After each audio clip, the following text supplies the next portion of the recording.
everybody, thanks so much for joining me. I'm Miss Tina over here at the South Kingstown Public Library, where we would like to wish everyone a very happy St. Patrick's Day.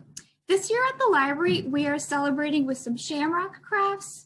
Our animal friends are getting dressed up in green, and we have a lot of festive displays like these lucky book bags, which you can find in the children's area. And for today, I have a special picture book to share with you. It's called The Story of the Leprechaun. It's by Catherine Teagan and pictures by Sally Ann Lambert. And before we get started, I was wondering, do you guys know anything about leprechauns? Yeah. Are leprechauns, are they big or do they tend to be more on the small side? Yeah, they're pretty tiny folk, aren't they? And where can you find leprechauns? Maybe in Ireland or next to a rainbow? Well, I'm sure we'll find out more in the story of the leprechaun. So here is a map of Leprechaun Land, where there is an enchanted forest, a fruit shop, and even a fairy ring. That's pretty magical. The story of the leprechaun.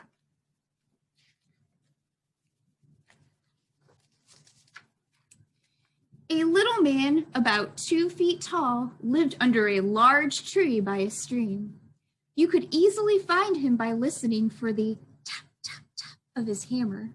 Can you guys tap along like a leprechaun? Tap, tap, tap. Oh, nice job. The little man was a shoemaker. He spent his days making shoes that were green gold and lavender, some with pointy toes and some with high heels, for the people who lived nearby and for the fairies who lived in the woods. That little fairy looks like a bumblebee. The people knew he was a leprechaun, for there were many fairies like him who lived outside villages. The people paid the leprechaun with pieces of gold for the shoes that he cobbled. The fairy shoes were made of satin, and they were tiny. The fairies brought their gold to the leprechaun, too.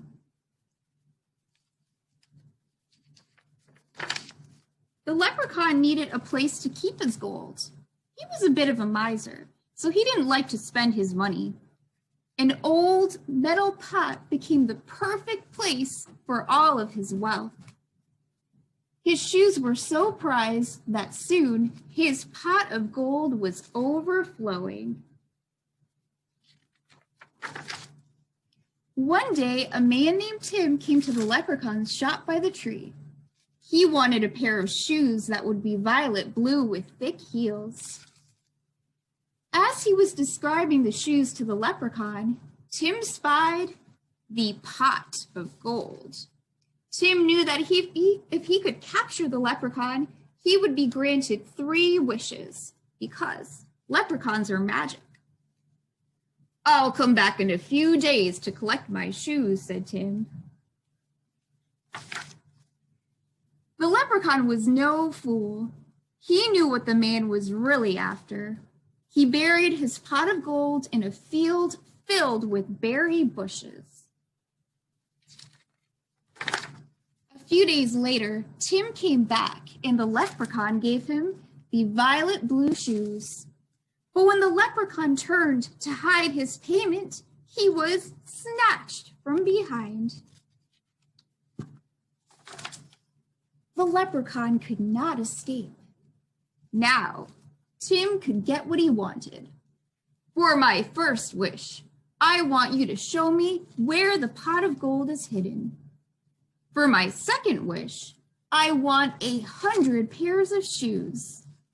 And for my third wish, I want 3 more wishes." The leprechaun said, "I can grant you the first 2 wishes, but the third wish is a greedy trick and cannot be granted." The leprechaun brought Tim to the field and pointed to the spot where the gold was buried. Tim had no shovel to dig with, so he marked the spot with a stick and a shoe. He would come back later. When Tim returned, he could not believe his eyes. There were 200 sticks with 200 shoes all over the field. It was leprechaun magic. Tim dug many holes in the field, but he couldn't find the spot where the pot of gold was buried. After a few hours, he gave up. When he tried to collect the shoes, each one disappeared. Poof. The leprechaun had tricked him. The leprechaun needed to find a better place to hide his gold. He knew that rainbows were magic. You could never tell where one ended, and if he buried his gold at the end of one, only he would know how to find it again. So that is what he did. People still try to find his gold, but they never will.